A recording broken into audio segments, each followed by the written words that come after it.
Une voiture au design expressif, Dolphin Surf, car le design justement sur le côté représente des vagues. On a un véhicule qui est assez haut, 1,59 m de haut, qui est assez large pour le segment, 1,75 m, et qui garde une longueur très courte, 3,99 m, idéale pour la ville, qui sera encore agrémentée comme la caméra 360 degrés.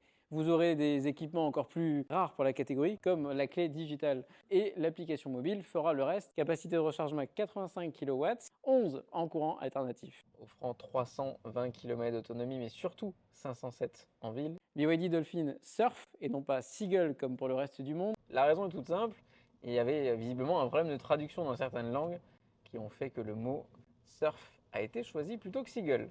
On aura 3 niveaux de finition, 2 niveaux de batterie, de 19 990 € et jusqu'à 25 990 €. Et elle va trouver sur sa route, en termes de tarification, une française, la Citroën IC3, qui, de par ses prestations, pourra la toiser, notamment en termes d'équipement. On a également la Leapmotor T03. Alors cette voiture, finalement, c'est peut-être l'alliance des deux.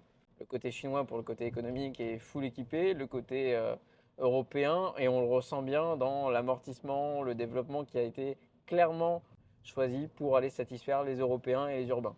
On aura enfin Android Auto Apple CarPlay qui est arrivé sur Atto 2 et qui est confirmé ici, qui est de série, qui par contre sera obligatoirement en format horizontal, pas de vertical, même si l'écran BYD, comme toutes les autres BYD, propose une rotation. En termes d'équipement embarqué, je le disais, c'est pléthorique. Petite déception toutefois, alors si on entend bien les alertes de survitesse, si on a bien l'alerte de surveillance du conducteur, un équipement est absent au catalogue et il s'agit des détecteurs d'angle mort et ça c'est fort dommage. On va avoir 2 niveaux de régénération standard Y. Alors clairement, c'est pas la régénération la plus importante qu'on ait connue sur le marché, ça c'est dommage. Bon, elle a quand même le mérite d'être là, en position high. Pour finir sur la partie équipement, on va avoir, et ça c'est très très bien, la régulation de vitesse adaptative avec le centrage et le maintien dans la voie. Et à l'issue de notre parcours d'une cinquantaine de kilomètres, le bilan est plutôt positif, si ce n'est qu'on manque cruellement de régénération. Une autonomie qui sera globalement respectée sur ce qui est annoncé, puisqu'on a réalisé, nous, une conso de 12,2 kWh. Concrètement, intra-urbain, extra-urbain, périphérie, mais pas réellement d'autoroute. Donc, c'est une belle performance pour cette petite citadine.